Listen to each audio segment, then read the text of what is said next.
Kakain na mga patay gutom. Ngayong araw nga pala ang uulamin natin ay binayong hipon at talong. Tara, kain tayo mga kausa.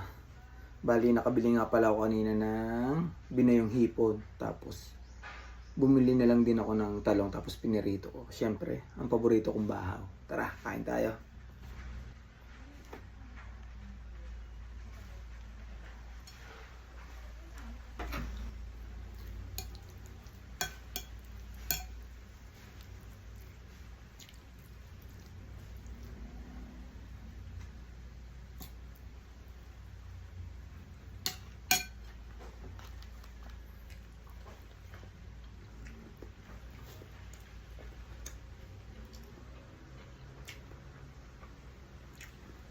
Ito nga pala binayong hipon na inabili ko sa lake.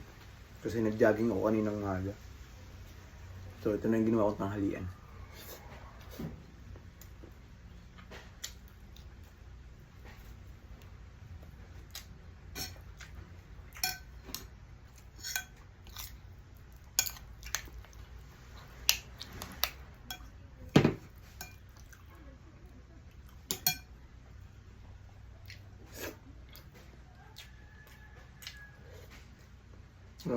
Kung hindi pa kayo nakain, kain na kayo.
Paano mga kosa? Diyan na muna kayo.